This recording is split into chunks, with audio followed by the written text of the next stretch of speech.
In celebration, KDKA is kicking off a brand new For Kids' Sake program headed by meteorologist Brian Sussman. It's a project that has educators pretty excited. Brian, can you tell us about it? I will. Let's think for a moment first off. What's the one thing that's with us when we laugh and we cry? It cuts across all the social and economic boundaries. It's influenced the course of history, and it's the subject of some of our most loved works of art. Ready for the answer? It's the sky. And unfortunately, most of us never really pay attention to it. However, over the next 5 nights, I'm not only going to convert some of you into sky nuts, but I'm also going to show you how the sky can be used as one of the most effective learning tools that I know of for elementary school students. Welcome to For Spacious Skies.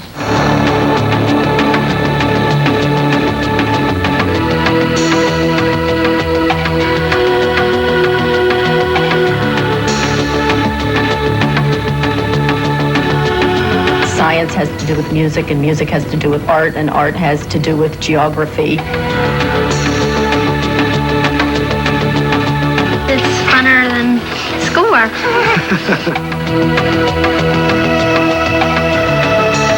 Who has seen the wind? Neither you or I.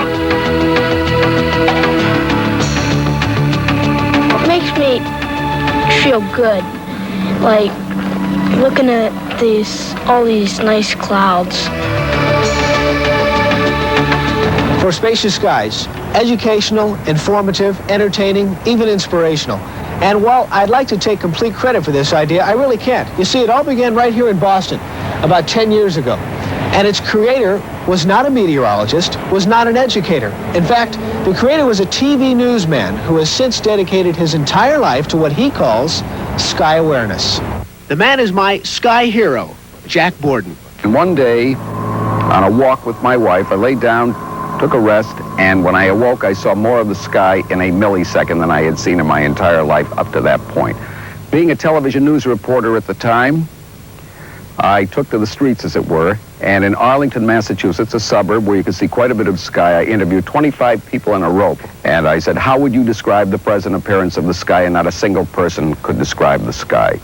Shortly after that, I established For Spacious Skies as a nonprofit organization dedicated to turning people on to the sky. But are the people of Pittsburgh as ignorant of what the sky looks like as Jack Borden said the folks in Boston are? Well, here's the sky, and here's what people had to say. Sunny outside, but there's clouds up in the sky. How much cloud cover? Buttermilk sky. Go ahead and take a look. You think you're right? Oh, wow. A lot of clouds, huh? Impressive. The sky is crystal blue. It's perfect. This is a gorgeous day. You would never think it was in November. Take a look upstairs.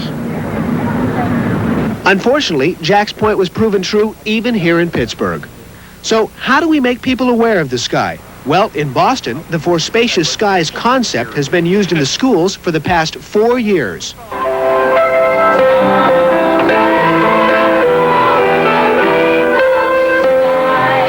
The sky is being included in every aspect of learning, and the results are making many take note.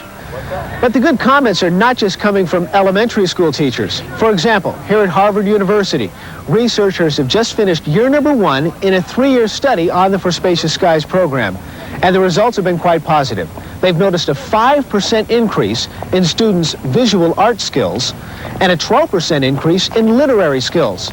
That compared to no increase at all in students who are not involved in the For Spacious Skies program.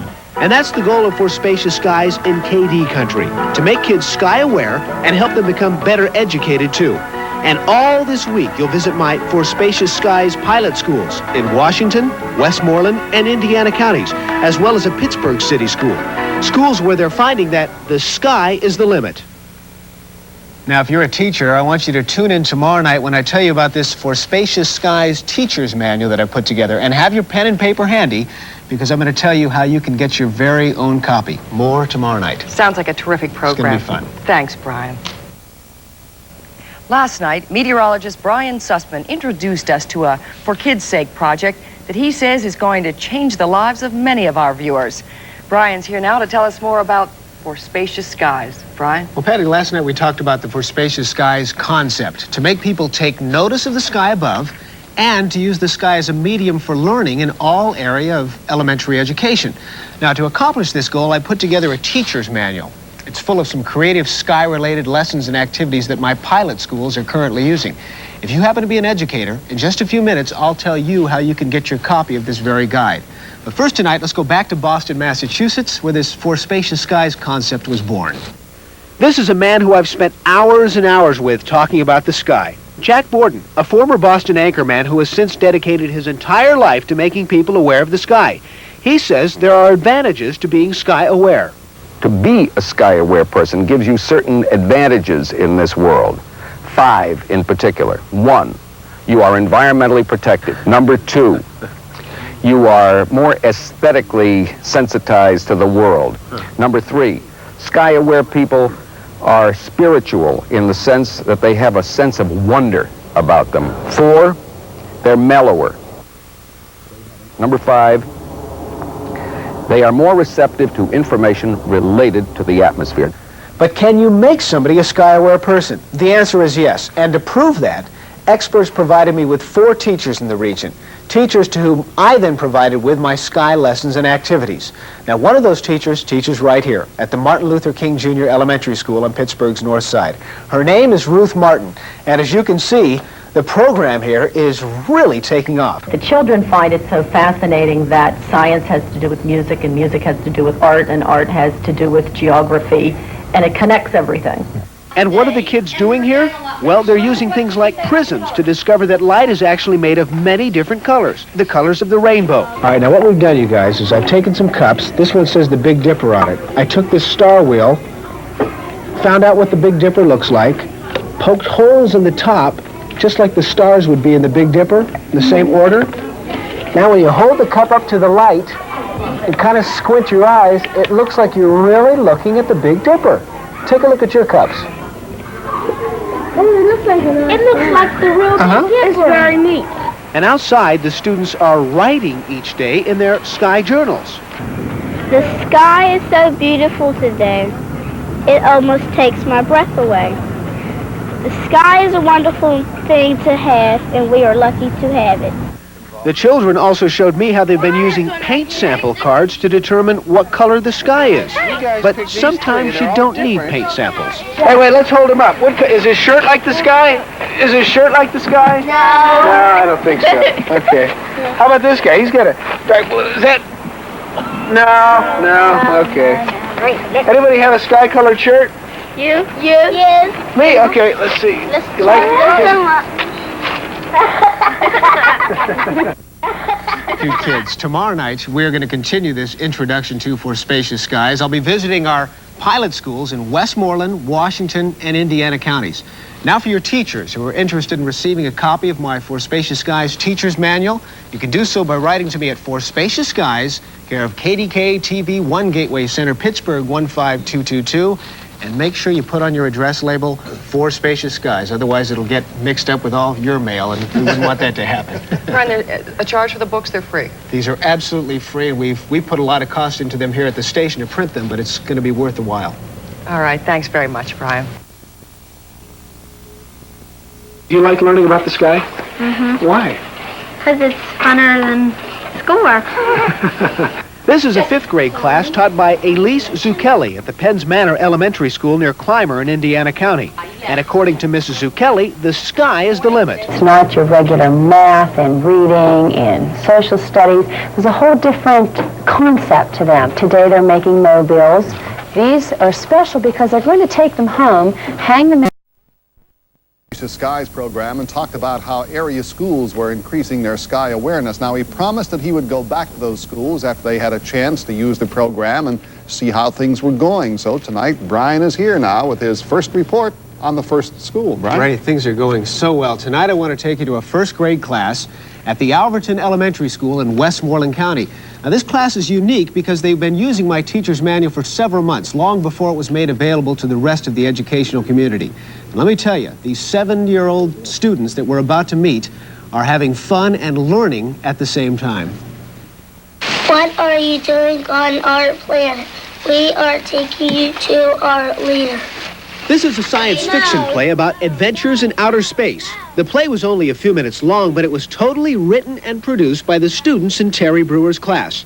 And you can bet that Terry is hooked on For Spacious Skies. No, it isn't just science. It's reading, free expression for children, art, and appreciation for music. You can incorporate it into the math program. It's very easy. It's very simple. But perhaps my biggest treat of the visit came from these little guys. They were in the midst of an unprompted meeting of the Sky Club. They asked their teacher if they could form the club several months ago. I said, well, what's the club for? And they said, oh, we're going over to Scott's desk and we're going to talk about the For Spacious Skies. We're going to talk about the planets, and someday we're going to be an astronaut, and we're going to check out the clouds. And do you mind if we get up out of our seats and go look out the window? Hey, guys. Miss Brewer said I could sit in on the Sky Club. Do you guys mind? No. What do you guys talk about in the Sky Club? The Milky Way. Milky Way? Anything else? We talk about the stars and the shapes of the clouds and shooting stars that we see. Let me ask you guys a question. What's your favorite thing about the sky? What do you like the most? What do you like? Milky Way. The Milky Way? What's so exciting about the Milky Way? Because it looks like it's milk. Looks like it's milk? What about the candy bar? Does it look like a candy bar up in the sky? Now, can you see that For Spacious Skies is not just a science program? Those kids in Westmoreland County are using the sky to produce their own dramas. We even saw how the sky is helping those little boys to form their very own Sky Club. It's healthy, it's safe, it's educational, and it's fun. And by the way, to all of you thousands of teachers who are now involved in our program, please take out your teacher's manual, look in the back, and open it up, find the response form, and send it to me, because I want to know how it's doing at your school. And who knows, we'll probably even come out in due time and visit your school and get you on TV. There's the address. Send it to me, care of For Spacious Skies, and put on that envelope response form, so I'll get it right away. All right, Brian, thank you. Okay. Well, Brian Sussman and his For Spacious Skies program has been on the road again, this time to check on some of his whiz kids in the North Hills of Pittsburgh. Brian is here to tell us about it. Brian? Well, this week, Ray, our travels take us to the Ross Elementary School in Ross Township, where 75 third graders are finding the sky to be a great resource for learning. These youngsters are working hard to create graphic illustrations of how the Earth's water cycle works. Now, if you have no clue as to what the water cycle is, just listen to what one of these 9-year-olds has to say. When the sun hits the water, then the water gets real hot and it evaporates up into the clouds, and it hits dust and ice, and it stores water up in the clouds. And after the clouds get too heavy, it drops the rain, and it rains. Breaking the cloud. Where were activities like this when I was a kid? Using straws to blow shaving cream clouds across a sea of air. What are some things we've just learned from all this? The air can come from all different directions, and the clouds can make different shapes. You can see that these third graders are beginning to grasp a complex concept, that it's the movement of air in the atmosphere that creates clouds and gives them their unique shapes. Have any of you ever seen different, faces or imagined different people in clouds? Like a dog. A dog in the sky? Yeah. Have you seen anything in the sky before? Yeah. What have you seen? Monster. A monster? A giraffe. A giraffe? Oh, that with a long neck? Uh-huh. Was it yellow? No. Well, my thanks to Carolyn Hunt, Joanne Howenstein, Norma Gatchell, the 3 teachers at Ross Elementary School who graciously let us be a part of their classroom for a day. And again, if you're one of my For Spacious Skies teachers and you've got some exciting stuff going on in your classroom, please use the response form on page 31 in the back of the manual. Fill it out. Send it in, because I may just want to be out at your school and visit you and see what you're doing with this For Spacious Skies program. All right, Brian, thank you very much. John Sanders will be here. He has our sports report coming up. Well, things are looking up for some 5th graders on Pittsburgh's north side. The students are part of Brian Sussman's For Spacious Skies program, and they were treated to a visit to the Carnegie Museum of Art. Brian is here with us to report on that. Brian? Ray, this is a really neat one. Each week for the last 8 years, the Carnegie Museum of Art has worked with different classrooms, helping the kids broaden their visual art skills. Well, just by chance, they happened to invite one of my For Spacious Skies classes to their program, And all I can say is, For Spacious Skies is working. I think they're really aware of the sky, and that's really fun to be able to stress that element of earth, sky, water, which is the theme we're doing, because they're really aware of the clouds and the colors that the skies can be. And I think they're really going to show in the paintings that they're doing how involved they've been in the skies. These fifth graders from the Martin Luther King Elementary School are busy creating a variety of horizons that they've imagined seeing. And the experts from the Carnegie are really impressed. They're very interested in the colors of the sky and what kind of a day it is and the weather, those things that other children I don't think would be as aware of. I don't think that's a mess up at all. That's what's fun about these. They really blend together really nicely. Okay, I think that's looking great. And to get a further dose of inspiration, the students also took a tour of the Impressionist Gallery at the museum. As scientists have to be really good observers, and by observing what the sky looks like and observing how other people portray the sky, they're becoming even better scientific, having better scientific minds and I think better thinkers. And these are the finished products.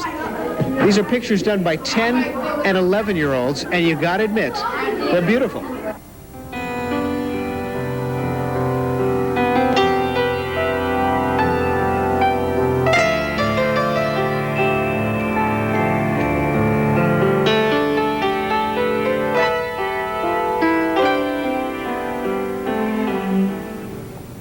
By the way, some of the work we've just seen will be on display at the Carnegie during the month of May, so you might want to go down and check that out. And also check something out tonight at 10 o'clock on KDKA Radio, 1020 on your dial.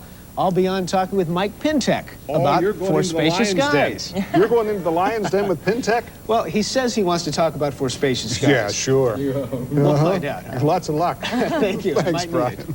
Coming up, John Steigerwald. Well, more and more elementary school children have become involved in KDKA's For Spacious Skies program.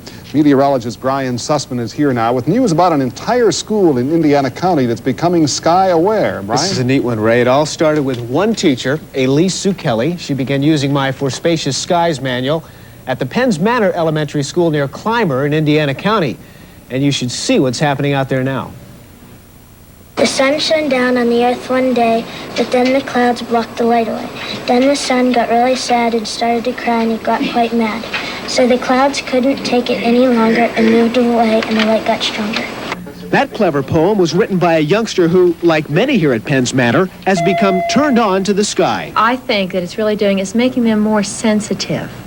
Very much so, more sensitive to their surroundings. Now here's a neat idea. Taking pictures of clouds in the sky and then trying to identify what kind of clouds they are. After taking the pictures, the kids headed back to the classroom and matched their shots with the photos found on my For Spacious Skies cloud chart. Cumulus humulus. That's a funny name for a cloud, isn't it? And finally, Skips. These students are finding the sky to be a great source of inspiration for composing their very own sky songs.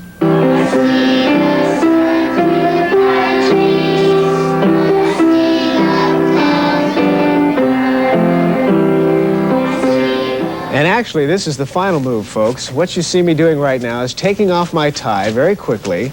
I know this is a family show. And undoing my shirt to reveal the winning shirt from a design-your-own t-shirt contest. Can you see that? We've got the kite, we've got the sun, we've got the clouds. This was made by Jennifer Lynch. I'll suck it in a little bit. Jennifer Lynch, who's in Mrs. McGarry's 6th grade class. Congratulations, Jennifer. You made Eyewitness News, and I think you made all of us smile a little bit. She sure did. Thank you, Brian. Well, it is National Science and Technology Week, and to celebrate, thousands of youngsters nationwide have taken to the sky with balloons. Meteorologist Brian Sussman was at the official Pittsburgh launching site, and he's here now to tell us about it as part of his weekly For Spacious Skies report. Brian? And what great weather it has been for a balloon launch or just about anything outdoors. Yesterday, I had nearly 200 kids with me over at Shenley Park. The youngsters represented 2 Pittsburgh elementary schools, Overbrook and Winchester Thurston. But now, let's be real honest here, folks. Anybody can launch a balloon, so I took these kids a step beyond. When the balloons are being launched, it'll be very pretty. Maybe someone's will go to California. If there are enough launched balloons, the sky will be very colorful. Probably a rainbow sky. It will be neat. Indeed, there was more than just letting balloons go. You see, before and after the launch, these kids were able to show me a variety of their creative skills, all with a focus on the sky. I see the sky is blue, and there are no clouds in the sky. I'm thinking of a pizza walking over and saying, "Eat me!" I feel like I am free. When's the last time you saw a pizza talk? Anytime we can give the kids something to do with their hands-on, bring them out and get them part of the community, going on and doing something, we love to do it. Because that's how kids really learn. They don't learn by reading a book or taking a test. It's experience. 3, 2, 1, Balloons are flying high in the sky, red, blue, and yellow. Some are flying high as birds. I like balloons because they can float up in the air, and they have things. They have things to hold them up. And I would like to be a balloon one day because I can float in the air, and I like the air. I feel great, and the wind is cool. I imagine that the wind is made of fuel. As you know, that the sun is hot. The sun is so hot, it's hotter than the frying pot.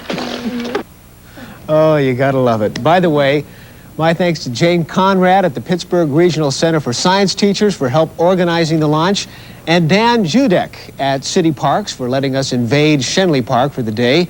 And next week, well, we're going to take a trip out to Clarion County and see what's going on out that way. That'll be on the next edition of For Spacious Skies. Clarion County, that's where Patty was Miss Autumn Leaf. Yes. Is that right, Patty? Yes, that was in Clarion, yes. The Autumn Leaf Festival, a big festival. And how old were you when that took place? Oh, this was just a couple years ago. I was about 17 or 18. Thanks, Brian. By now, I guess most of you know KDKA's For Spacious Skies school curriculum is in widespread use by many, many teachers throughout the Pittsburgh area. And tonight, meteorologist Brian Sussman joins us again. This time, he brings us good news on the progress of the program in Armstrong and Clarion counties. Brian? Ray, it is picking up all over the place. Actually, this story tonight, evolved by way of a newspaper clipping that was sent to me, comes out of the Leader Vindicator serving New Bethlehem, Reimersburg, and Sligo. Now, the article speaks of an elementary school teacher who was inspired by our For Spacious Skies and had her class put on a sky show for the local parent-teacher organization. Well, immediately I got on the phone and asked the teacher, Susan Lloyd, to let me come down and view the program for myself. We live at the bottom of an ocean of air. The ocean of air has a motion of air. A motion of air. The program was actually a For Spacious Skies variety show, complete with songs and quotes from historical figures. Thoreau, the American author, said, "We always have a resource in the sky. It is constantly turning a new page to view." And even some mini weather lectures. Such a motion of air caused by heat is called a convection current. But this basic wind pattern is disrupted by the spinning of the earth. And what do the kids like about this? Learning songs, and they usually stick with you the rest of your life. They really do, don't they? Yes. I think music makes for interesting lessons, and it really, as one of the kids stated, it really helps them to learn the concepts better, and they stick with them in their mind. Evaporation and condensation. The water cycle, followed by precipitation. The water cycle, the never-ending cycle is taking place all the time and everywhere.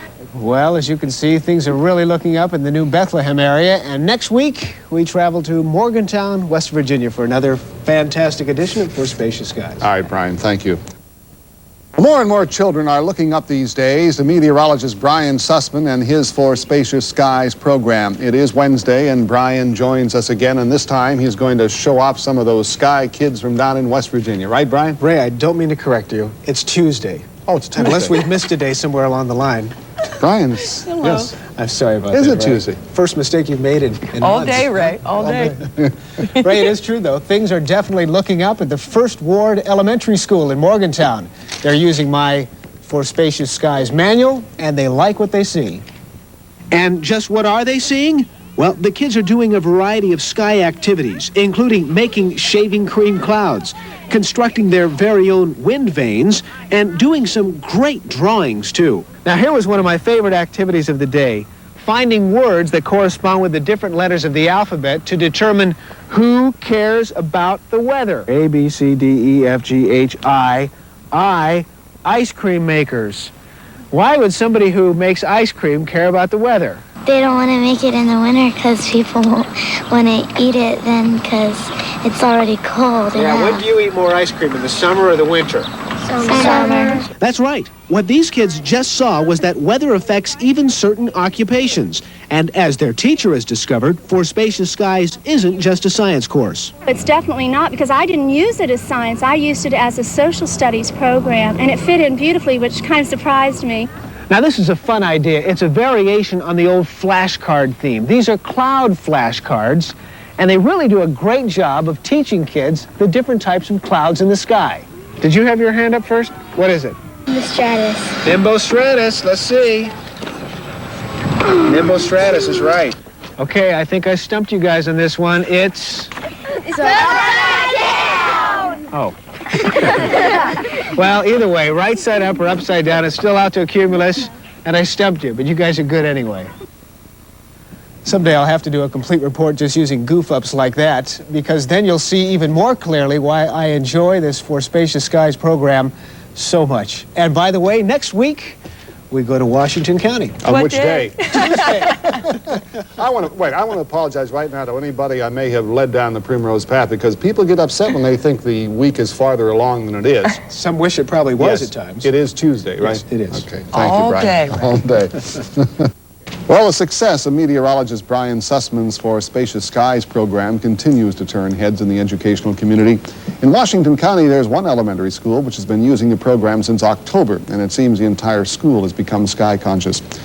Brian joins us now with more. Brian? Of course, Ray, you're referring to the McDonald Elementary School, which was one of our first For Spacious Skies schools. And as you'll see in tonight's report, lives are really being changed because of the program. Mom said, look at the sky. There were stars, comets, planets, and other exciting things to see. Indeed, there is plenty of sky excitement in Washington County. And the impact the sky has made on some of these youngsters is spectacular. I have one student who has really picked up on the program. He comes from the socially and emotionally maladjusted class. And this has been a real incentive for him. And he's been on the honor roll twice this year. Okay, what we're going to do, you guys, is we'll take these little stick-on stars, we'll place them on our black construction paper in specific places, and then we'll use a crayon to kind of connect the stars and make our own personalized constellations. And exactly what is the purpose of such an activity? Well, these kids are using art skills, getting a taste of astronomy, and stretching their imaginations, too. For example, this little guy came up with constellations named Trasha and Dumpstera. How did you come up with that idea? I don't know, I like garbage trucks and stuff. Imagine garbage trucks and stuff in outer space. Wait a second, that doesn't look like me. That kind of looks like our cameraman, but that doesn't look like me, does it? No. Where's my head? You don't have one. I don't have a head. Some people say my head's too big. You say I don't have one. Well, my thanks to teachers Pat Barnacle, Patricia Cook, and Carolyn Petrucci for letting us spend the day with their classes. Oh, and by the way, there are still many of you elementary school teachers who have not yet received your requested copy of my For Spacious Skies teaching manual. At present, we have sent out almost 4,000 of the manuals. We've run out. We're currently busy printing more, so hang in there. We all appreciate your patience. All right, Brian. Getting turned on to the sky, that's what's happening to many youngsters in our neighboring state of Ohio. The elementary school children are participating in meteorologist Brian Sussman's For Spacious Skies program, and Brian is here now to fill us in. Brian? That's right, Ray. One such school is Southeast Elementary School in Salem, Ohio. Now, on the day I visited the school, they were busy learning about something that everybody on the planet needs to be aware of, even kids in Columbiana County. That something is air pollution. Some of our cars, they pollute the air with our gas tanks and stuff. Exactly right. It can get in your lungs and it can have you have trouble breathing. And cause plants to die. These fourth graders are learning some important concepts that traditionally are often reserved for later school years. They're discovering the dangers of air pollution. Is the most guilty of polluting the air, Scott? Human beings. That's exactly right. But it's not totally a man-made issue. For example, this experiment shows how the gases and small particles of ash from volcanoes are also a big contributor to air pollution worldwide. And concerning For Spacious Skies?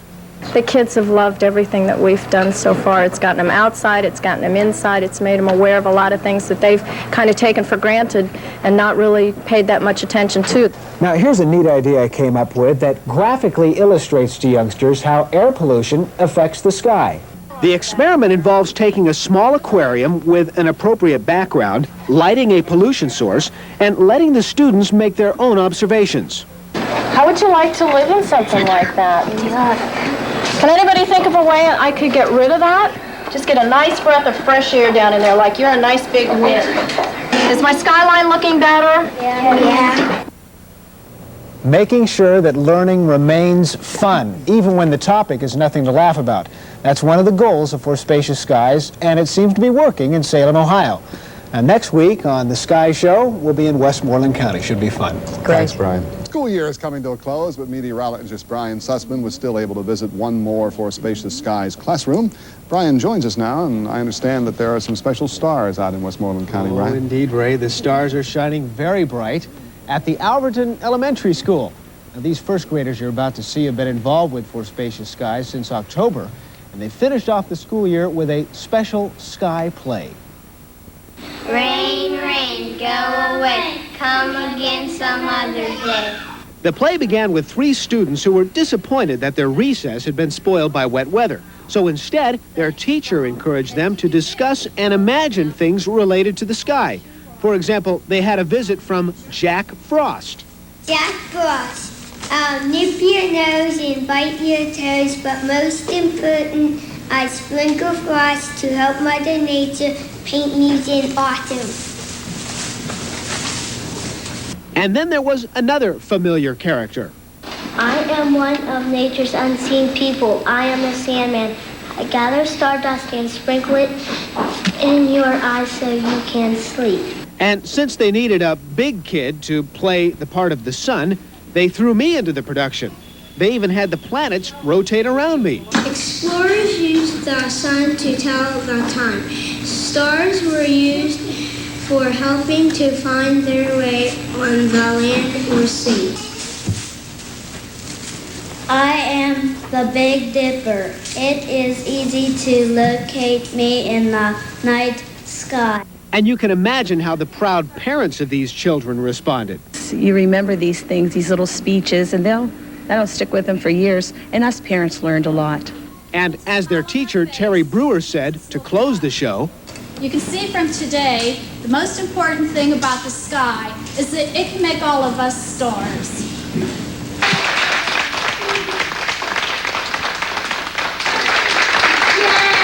Oh, bless those kids. They are some special youngsters indeed, and the parents of those children have every right to be proud. Well-behaved, and they've learned a lot. By golly, they're good kids. That was a cute little skit, yeah. Good job. Oh, you look good, too. Well, I enjoyed playing that part. A lot of lines. It was hard for me to memorize some of those. Thanks, Brian. And Ray, thanks to meteorologist Brian Sussman for Spacious Skies program, thousands of youngsters have found a source of inspiration in the sky. In fact, for some of these children, their sights have turned to the stars. Brian joins us once again from the Pittsburgh Civic Garden Center in Shadyside. Brian? Thank you very much, Patty. Of course, we were out here earlier talking about water conservation for the home gardener, but now we turn to For Spacious Skies. And yeah, for the past 2 days, dozens of youngsters have been out at the Community College of Beaver County learning to be astronauts in an astronaut training camp. What these kids are finding out is that it's not easy to have the right stuff. 5, 4, 3, 2, 1. This launch is hardly NASA-like, but it does give these youngsters an appreciation for a career in space. I'd like to go see the planets and explore them, because I'd like to see, how the rings on Saturn and how they look up close. And to prepare for such a journey, these Beaver County kids spent the last 2 days doing a variety of activities, including learning about robots. Now, you might wonder what robots have to do with an astronaut camp, but for the space explorers of the future, robots could come in very handy. Right, the safety factor. We can send more robots than we can send men because the robots we can always build. And then there's astronaut food. In this case, the menu included freeze-dried ice cream, and not all the comments were good. Did I just hear you say you wouldn't want to be an astronaut? Yeah. How come? This food tastes terrible. Right. Disgusting. And of course, there's more to being an astronaut than meets the eye. These people have to be physically fit. A lot of unexpected things can happen an awful long way from Earth, and in a stress and physical fitness, they have to be able to go through a lot of strenuous activities in case of emergency. Bill, you look pretty tired, buddy. Yeah. You think astronauts have to go through this kind of stuff? I guess. Would you like to be an astronaut? Well, no, I was thinking of being an engineer. Well, engineer, astronaut, the important thing is that these kids are having fun, they're looking up, and they're learning at the same time. And that wraps it up from the Pittsburgh Civic Garden Center. If it's all the same to you, Ray and Patty, right now I'm going to get into the air-conditioned news car, head back to the air-conditioned TV station, and then join my wife at the air-conditioned Heinz Hall for some cool music tonight. It's hot out here. Thanks, Brian. Coming up, even though summer is in full swing, many children are not taking a break from education. Meteorologist Brian Sussman joins us now with word on how the sky is providing lots of summer fun for a group of youngsters in Wilkinsburg. Brian. Vicki, you know, it's really interesting. Of the several thousand teachers using my For Spacious Skies teacher's manual, several hundred are using the program in parochial schools or simply incorporating some of my activities into a variety of church programs.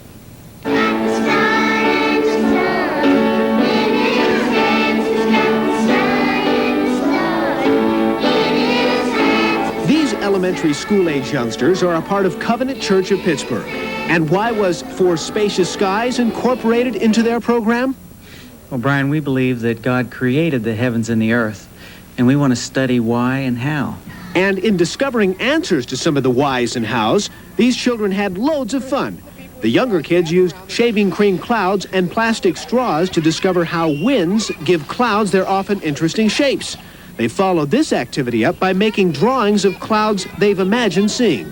Have you really seen hearts in the clouds? Did you? Does that make you feel happy? Yes. And the older children were busy learning about the stars. Would you believe it if I said there were 100 billion stars in the sky? No. No is right. Actually, there are 100 billion stars just in our galaxy. So, to keep things within reason, these kids used stick-on stars to make their own constellations. And some of the results were inspirational.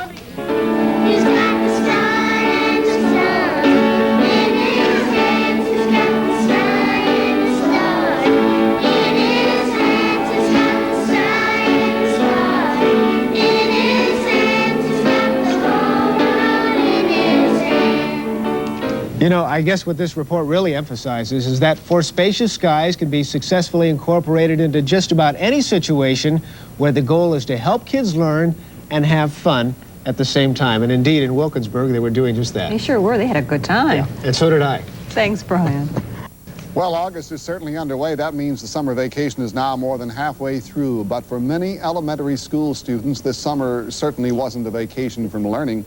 Tonight, Brian Sussman joins us again with another edition of For Spacious Skies. Brian? Thanks, Ray. You know, for 3 weeks every summer, I should say, the Pittsburgh Public School System conducts what they call a free summer science academy. Now, this year altogether, nearly 600 students participated in the program. They were accepted into the program on a first-come, first-served basis. The reason why I'm so excited is because that program used some of my For Spacious Skies activities during a special Sky Day. There's high motivation and there's a lot of fun involved because we want science to be fun for the children here in the city schools. And to accomplish this goal, the kids used sky journals. There are those fluffy clouds, treetops, pigeons, windsocks, tops of buildings, and birds. White, creamy, moving cotton puffs in a colorful mass of blue.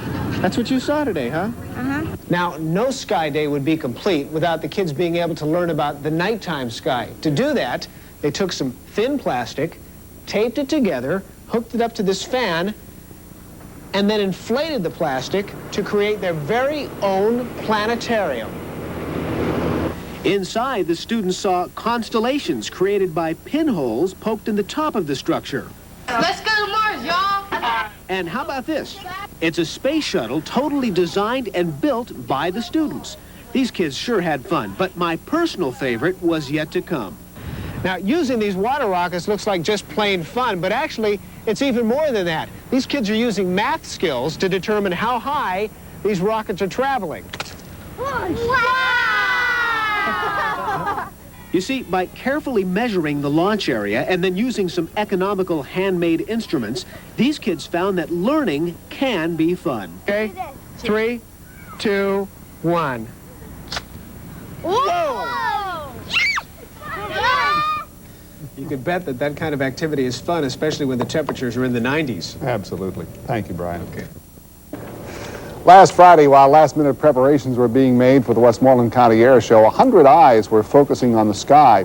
They belong to 50 elementary school students who joined meteorologist Brian Sussman for a day of educational fun. Brian is here now with another report on For Spacious Skies. Brian? Well, Ray, it was kind of interesting. Last Friday was Media Day at the Air Show, and while the rest of the reporters and photographers were busy covering the activities of the performing pilots, I was busy too, with a collection of my sky kids from a variety of Westmoreland County schools. I think it would be neat to be up in the sky because you could see all the things down here and they would look so tiny, like little miniature houses and cars and everything. For these elementary school kids, last Friday was more than just a preview of the air show. We began the day by taking some time just to look up and use our imaginations. What do you think you'd see? What would it feel like when you're jumping out of a plane?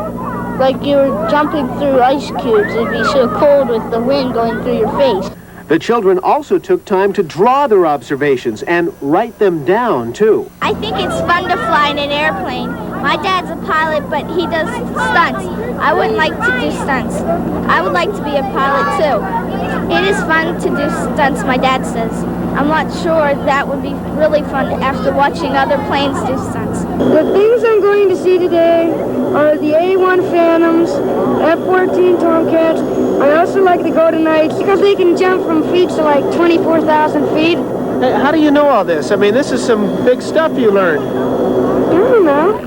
But there's no doubt the highlight of the day came when we put together our KD Flyers.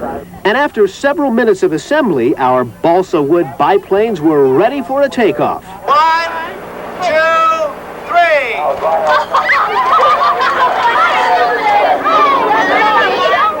You know, it's amazing just how popular these biplanes were at the air show. Either that or we just proved that anything we give away is popular. I had a number of adults asking for them when I was out there on You can Saturday. have mine. Thank you, because they wouldn't give me one. Thanks, Brian. Beside the cooler weather that Bob talked about, there are some other definite signs around us that certainly let us know that autumn is in full swing. Brian Sussman is here now with more as part of his weekly For Spacious Skies report. Brian? Well, thank you, Ray. Of course, by now everyone knows that the goal of For Spacious Skies is to make people aware of the beauty above. And you know, this time of the year, you really don't have to look very high above your head to see some beautiful stuff. The leafy, green, or deciduous trees of our region are alive with fall color. Now, a lot of my elementary sky students know how and why leaves change color in autumn, but how about most adults? I would say that the cycle of the growing process is coming to an end, and then the sun helps to bring out the brilliant colors too. Oh, they're getting ready for winter just like the rest of us, right? They're getting ready to fall off their trees. And the chlorophyll in the leaves, because it's nature. I don't know. Well, sort of. Actually, each type of tree has its own biological computer, if you will. Now, here's how it works. In the fall, as the sun gets lower in the sky and the days grow shorter, the biological computer tells the tree to stop producing chlorophyll. Now, chlorophyll is the stuff that gives a leaf its nice green color. As the chlorophyll production stops, other pigments within the leaf begin to take over. The three main pigments are xanthophyll, which brings out the bright yellows, keratin, which makes for beautiful orange shades, and anthocyanin, which accounts for the spectacular purples and reds. But have you ever noticed how that tree in your front yard seems to have been brighter in some falls than others? Well, it's not your imagination. It has to do with the weather received during those first few weeks of autumn. To put it simply, sunny and dry weather with cool nights causes pigments within the leaf to turn out very brilliant colors. And in contrast, cloudy and wet weather causes the colors to be less vivid. Now, what we'll do in a couple weeks is visit some school kids in Washington County who are busy right now collecting leaves and using their creative skills to make some personal artistic masterpieces. Everybody have that now? You know what the pigments are? Pardon? Yes, of course. I was just thinking about the leaf picking that Patty and I do every year. Every year, look forward to it. Yes. You take the bus with lots of friends and go into different parts of KD country. Yeah, absolutely. We take cider along. Princess makes sandwiches. We make a whole day of it, Brian. It's a lot of fun. Bob's shaking his head over there. I don't know why. It's because we don't invite him. We don't Thanks, Brian.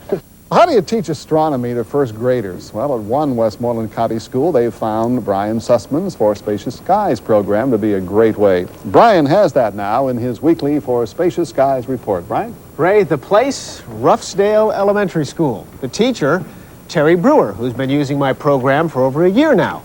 And the students, very cute.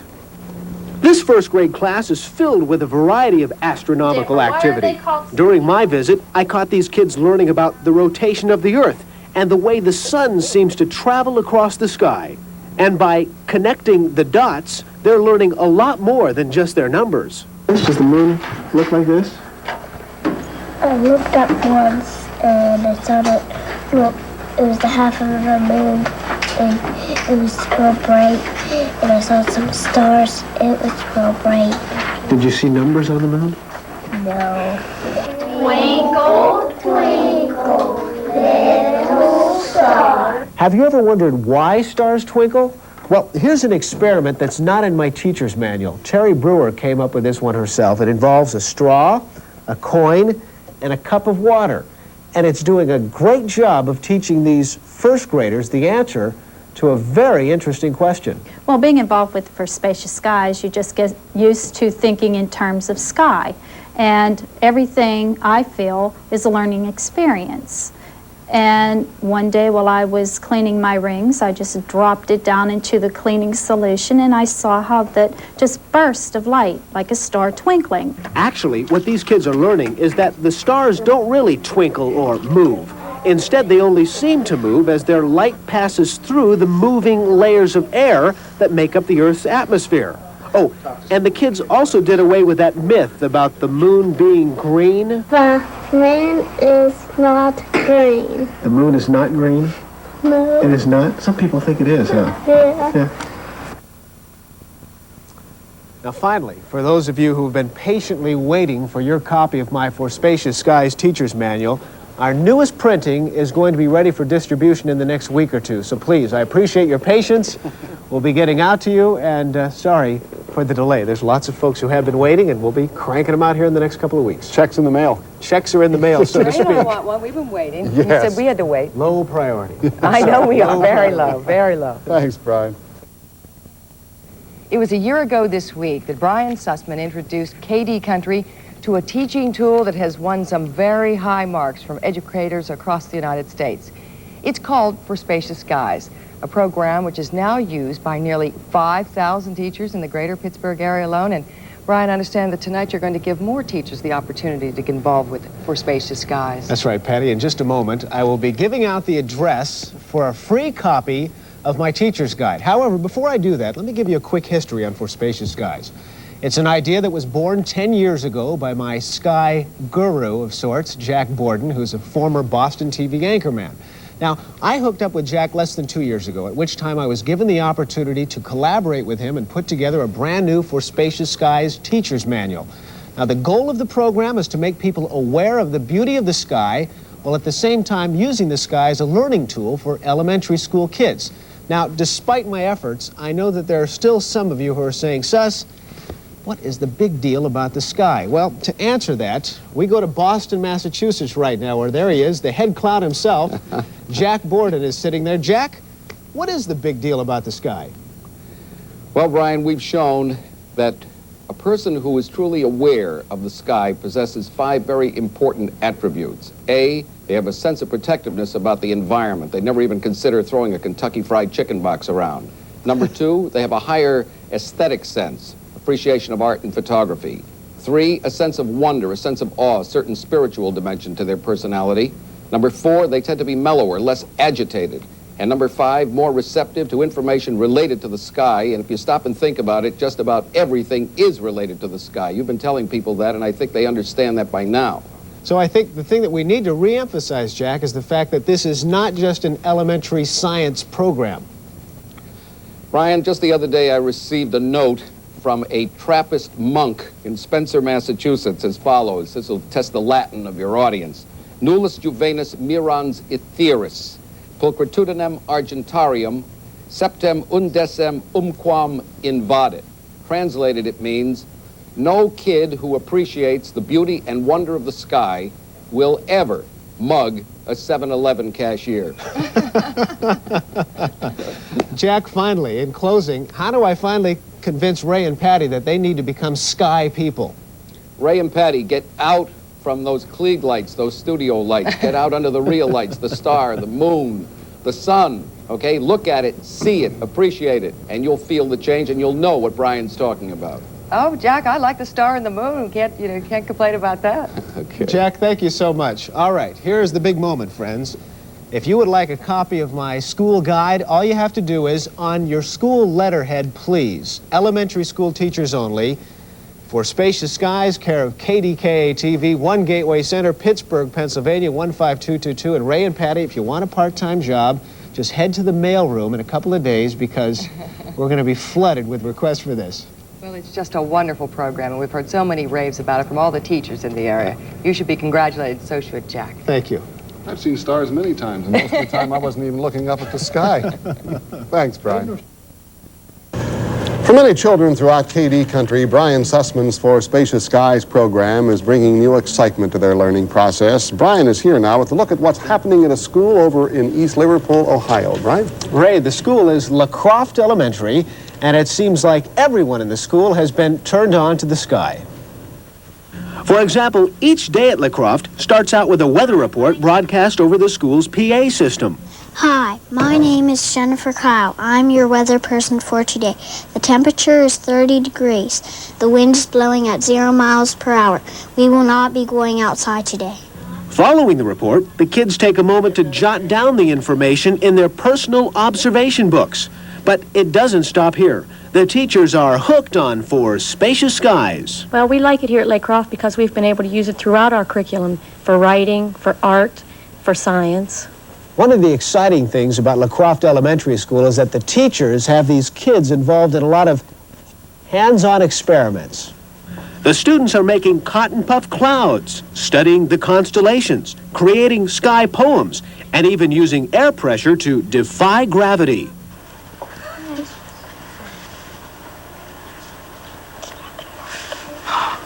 Wow, that is great.